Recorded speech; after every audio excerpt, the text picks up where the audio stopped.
الحمدللہ رب العالمین والصلاة والسلام علی خاتم النبیین اما بعد فاعوذ باللہ من الشیطان الرجیم بسم اللہ الرحمن الرحیم السلام علیکم ورحمۃ اللہ وبرکاتہ۔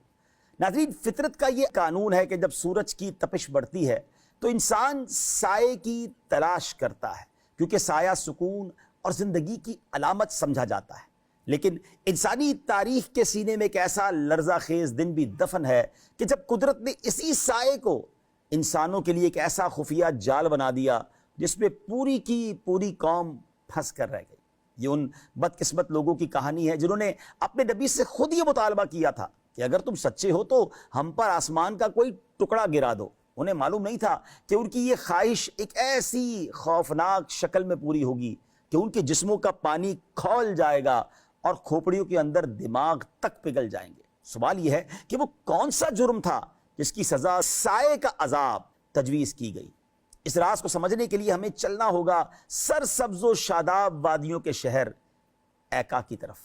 یہ قوم مدین کے قریب بسنے والی ایک الگ بستی تھی جسے قرآن نے اصحاب ایکا یعنی جنگل والے یعنی جھاڑی والے کہا ہے۔ چونکہ یہ علاقہ ایک بین الاقوامی شاہراہ پر آباد تھا، اس لیے یہاں دولت کی ریل پیل تھی، مگر اس خوشحالی نے انہیں شکر گزار بنانے کی بجائے لالچی بنا دیا تھا۔ یہ لوگ پیشے کے اعتبار سے تاجر تھے، لیکن ان کی تجارت دیانت پر نہیں بلکہ خیانت پر چلتی تھی۔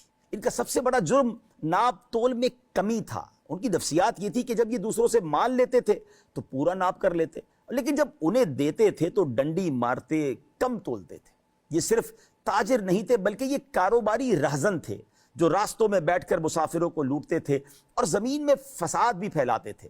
اس بگڑے ہوئے نظام کو سدھارنے کے لیے اللہ کریم نے حضرت شعیب علیہ السلام کو مبعوث فرمایا۔ حضرت شعیب علیہ السلام نے اصحاب ایکا کو جو سمجھایا، قرآن میں اس کو بڑے واضح انداز میں بیان کیا گیا۔ آئیے سنتے ہیں۔ كذب أصحاب الأيكة المرسلين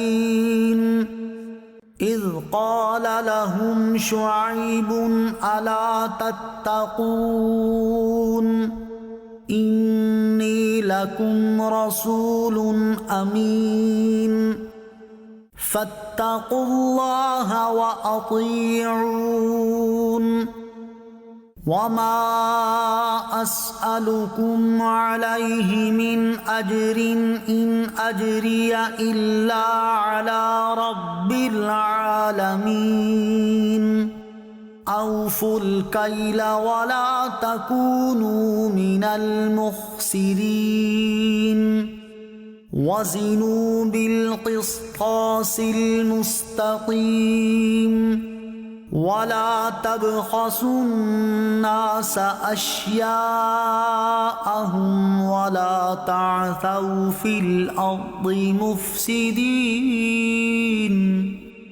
واتقوا الذي خلقكم والجبلة الأولين۔ ایکا جنگل والوں نے رسولوں کو جھٹلایا جب ان سے شعیب نے فرمایا، کیا تم ڈرتے نہیں؟ بے شک میں تمہارے لیے امانت دار رسول ہوں، تو اللہ سے ڈرو اور میری اطاعت کرو، اور میں اس تبلیغ پر تم سے کچھ اجرت نہیں مانگتا، میرا اجر تو اسی پر ہے جو سارے جہان کا رب ہے۔ اے لوگو، ناپ پورا کرو اور ناپ تول کو گھٹانے والوں میں سے نہ ہو جاؤ، اور بالکل درست ترازو سے تولو، اور لوگوں کو ان کی چیزیں کم کر کے نہ دو، اور زمین میں فساد پھیلاتے نہ پھرو، اور اس سے ڈرو جس نے تمہیں اور پہلی مخلوق کو پیدا کیا۔ اس سے معلوم ہوا کہ نبی علیہ السلام صرف عبادات ہی سکھانے نہیں آتے بلکہ اعلیٰ اخلاق اور معاملات کی درستی کی تعلیم بھی دیتے ہیں۔ اللہ کریم ہمیں بھی عمل کی توفیق عطا فرمائے۔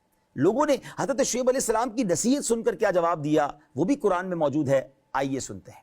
قالوا انما انت من المسحرين وما انت الا بشر مثلنا وان نظنك لمن الكاذبين فأسقط علينا كسفا من السماء إن كنت من الصادقين۔ قوم نے کہا، اے شعیب، تم تو ان میں سے ہو جن پر جادو ہوا ہے، تم تو ہمارے جیسے ایک آدمی ہی ہو، اور بے شک ہم تمہیں جھوٹوں میں سے سمجھتے ہیں، تو ہم پر آسمان کا کوئی ٹکڑا گرا دو اگر تم سچے ہو۔ حضرت شعیب علیہ السلام نے ان سے فرمایا، میرا رب عز و جل تمہارے اعمال اور جس عذاب کے تم مستحق ہو اسے خوب جانتا ہے۔ وہ اگر چاہے تو آسمان کا کوئی ٹکڑا تم پر گرا دے گا، یا تم پر کوئی اور عذاب نازل کرنا اس کی مشیت میں ہوگا تو میرا رب عز و جل وہ عذاب اتار دے گا۔ جب اصحاب ایکا کسی بھی طرح ایمان نہ لائے اور اپنی ہی بدعمالیوں پر قائم رہے، اسی کو ترجیح دی، تو اب ایک دن عذاب الہی نازل ہو گیا۔ اس عذاب کی تفصیل ناظرین یوں بیان کی گئی ہے کہ اللہ تعالیٰ نے ان لوگوں پر جہنم کا ایک دروازہ کھول دیا، جس سے پوری آبادی میں شدید گرمی اور لو کی حرارت و تپش پھیل گئی۔ وہ 7 دن تک ان پر چلتی رہی، یہاں تک کہ گرمی نے ان کو پکا دیا، ان کے گھروں کو گرم کر دیا، چشموں اور کنووں میں پانی جوش مارنے لگا، شہر والوں کا دم گھٹنے لگا اور بدن جھلسنے لگے۔ یہ صورتحال دیکھ کر وہ لوگ اپنے گھروں میں گھسنے اور اپنے اوپر پانی کا چھڑکاؤ کرنے لگے، لیکن پانی اور سائے کے باوجود کوئی چین و سکون نہ ملا۔ گرم ہوا ان کے ساتھ ہی اللہ تعالیٰ نے ان پر سورج کو مسلط کر دیا اور اس نے ان کو ڈھانک لیا، یہاں تک کہ وہ ان کی کھوپڑیاں ابلنے لگیں۔ اللہ کریم نے اب ایک بادل بھیجا جو شامیانے کی طرح پوری بستی پر چھا گیا، اس کے اندر ٹھنڈک اور فرحت بخش ہوا تھی۔ یہ دیکھ کر سارے لوگ گھروں سے نکل آئے، اس بادل کے شامیانے میں آ گئے۔ جب لوگ اس کے نیچے آ گئے تو اب کیا ہوا؟ اچانک زلزلہ آیا اور اس بادل سے آگ برسنے لگی، جس میں سب کے سب ٹڈیوں کی طرح تڑپ تڑپ کر جل گئے۔ ان لوگوں نے چونکہ اپنی سرکشی سے یہ کہا تھا، اے شعیب ہم پر آسمان کا کوئی ٹکڑا گرا دو، اس لیے وہی عذاب اس صورت میں اس سرکش قوم پر آ گیا اور سب کے سب جل کر راکھ کا ڈھیر بن گئے۔ اللہ کریم قرآن مجید میں اس بارے میں کیا ارشاد فرماتا ہے؟ فَكَذَّبُوهُ فَأَخَذَهُمْ عَذَابُ يَوْمِ الظُّلَّةِ إِنَّهُ كَانَ عَذَابَ يَوْمٍ عَظِيمٍ۔ تو انہوں نے اسے جھٹلایا تو انہیں شامیانے والے دن کے عذاب نے پکڑ لیا، بے شک وہ بڑے دن کا عذاب تھا۔ اصحاب ایکا کو جو واقعہ بیان کیا گیا ناظرین، اس میں بطور خاص ناپ تول میں کمی کرنے والوں اور عمومی طور پر عقل مند کے لیے عبرت کی بہت بڑی نشانی ہے۔ اللہ قرآن میں فرماتا ہے، إِنَّ فِي ذَلِكَ لَآيَةً وَمَا كَانَ أَكْثَرُهُم مُؤْمِنِينَ۔ بے شک اس میں ضرور نشانی ہے اور ان کے اکثر لوگ مسلمان نہ تھے۔ ایک اور مقام پر فرمایا، وَإِن كَانَ أَصْحَابُ الْأَيْكَةِ لَظَالِمِينَ فَانْتَقَمْنَا مِنْهُمْ وَإِنَّهُمَا لَبِإِمَامٍ مُبِينٍ۔ اور بے شک کثیر درختوں والی جگہ کے رہنے والے ضرور ظالم تھے، تو ہم نے ان سے انتقام لیا، اور بے شک وہ دونوں بستیاں صاف راستے پر ہیں۔ ناظرین یہاں 2 بڑی اہم باتیں سمجھنی ہیں۔ اہل مدین اور اصحاب ایکا کفر و شرک کے علاوہ جس بنیادی گناہ کے سبب عذاب میں مبتلا ہوئے، رسوائے زمانہ ہوئے، وہ ناپ تول میں کمی کرنا تھا۔ اور انتہائی افسوس کے ساتھ کہنا پڑتا ہے یہ تو آج ہمارے معاشرے کا ناسور بھی بن چکا ہے۔ اس سے بچنا انتہائی ضروری ہے۔ ناپ تول میں کمی کرنے والوں کے بارے میں میرا رب قرآن میں کیا فرماتا ہے؟ وَيْلٌ لِّلْمُطَفِّفِينَ الَّذِينَ إِذَا اكْتَالُوا عَلَى النَّاسِ يَسْتَوْفُونَ وَإِذَا كَالُوهُمْ أَو وَّزَنُوهُمْ يُخْسِرُونَ أَلَا يَظُنُّ أُولَئِكَ أَنَّهُم مَّبْعُوثُونَ لِيَوْمٍ عَظِيمٍ يَوْمَ يَقُومُ النَّاسُ لِرَبِّ الْعَالَمِينَ۔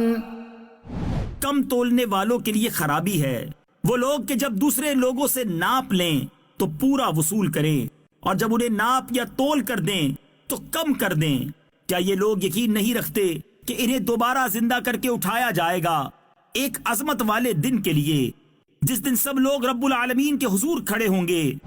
حضرت عبداللہ ابن عباس فرماتے ہیں، رسول کریم علیہ السلام نے ناپ تول کرنے والوں سے فرمایا، تم ناپ اور تول 2 ایسی چیزوں کے ذمہ دار بنائے گئے ہو جس میں کمی کرنے کی وجہ سے تم سے پہلے کی امتیں ہلاک ہو چکی ہیں۔ حضرت نافع رضی اللہ تعالیٰ عنہ فرماتے ہیں حضرت عبداللہ ابن عمر رضی اللہ تعالیٰ عنہما ایک بیچنے والے کے پاس سے گزرے اور فرمایا اللہ عز و جل سے ڈرو اور ناپ تول پورا پورا کرو، کیونکہ کمی کرنے والوں کو میدان محشر میں کھڑا کیا جائے گا، یہاں تک کہ ان کا پسینہ ان کے کانوں کی نصف تک پہنچ جائے گا۔ اللہ کریم ہمیں ناپ تول میں کمی کرنے سے محفوظ فرمائے اور فقط رزق حلال کمانے کی توفیق عطا فرمائے۔ تو ناظرین، میسج یہ ملتا ہے اس واقعے سے، کاروبار کیجئے، روزگار کمائیے۔ حلال کمانا تو شریعت کو بڑا پسندیدہ ہے، مگر حرام نہیں کرنا ہے، ڈنڈی نہیں مارنی ہے، جھوٹ نہیں بولنا ہے، دھوکہ نہیں دینا ہے۔ نبی پاک فرماتے ہیں من غش فلیس منا، دھوکہ دینے والا ہم میں سے نہیں۔ اور سبحان اللہ، جو ایماندار تاجر ہے، جو سچا کام کرنے والے، ان کی تو فضیلتیں بیان ہوئی ہیں۔ ایک حدیث پاک کا مضمون ہے کہ قیامت کے دن ایماندار، سچا تاجر، راست گو تاجر انبیاء، شہداء اور صدیقین کے ساتھ ہوگا۔ سبحان اللہ، یعنی حلال کمانے والا تو اس کے بارے نہیں آ رہے ہیں۔ تو آئیے آج سے نیت کرتے ہیں کہ صرف حلال کمانا ہے۔ اور یہ جو شیطان وسوسہ ڈالتا ہے نا کہ سچ بولوں گا تو مال نہیں بکے گا، ایمانداری سے پیسے نہیں ملتے، نہیں جناب، آج ایک بات سمجھ لیجئے۔ پہلے مجھے ایک بات کا جواب دیجئے۔ جی آپ سے سوال کر رہا ہوں، روزی دینے والا کون ہے؟ رزاق کون ہے؟ اللہ ہے نا، یہ ایمان ہے نا آپ کا؟ تو جب روزی دینے والا میرا رب ہے اور میں اسی کو راضی کروں گا تو کیا میری روزی رک جائے گی؟ بالکل بھی نہیں۔ ایک بات اور یاد رکھ لیں، جو آپ کے نصیب میں ہے وہ آپ سے کوئی چھین نہیں سکتا، اور جو آپ کے نصیب میں نہیں نا وہ آپ کو کوئی دے بھی نہیں سکتا۔ تو پھر حرام کیوں کمانا ہے؟ جو نصیب میں ہے وہ مل کر رہے گا، صبر تو کیجئے، انتظار تو کیجئے۔ تو انشاءاللہ آج سے نیت کر لیں، فقط حلال کمانا ہے۔ حرام کما رہے ہیں، آج سے توبہ کر لیجئے، چھوڑ دیجئے، اس کی شرعی احکام سیکھ لیجئے۔ کسی کو واپس لوٹانا ہے تو لوٹا دیجئے، کہیں یہی مال ہمارے لیے قبر میں اور آخرت میں انگارہ نہ بن جائے۔ اللہ کرے دل میں اتر جائے میری بات۔ اگلے پروگرام میں پھر ملاقات ہوگی، اپنی دعاؤں میں یاد رکھیے گا۔ السلام علیکم ورحمۃ اللہ وبرکاتہ۔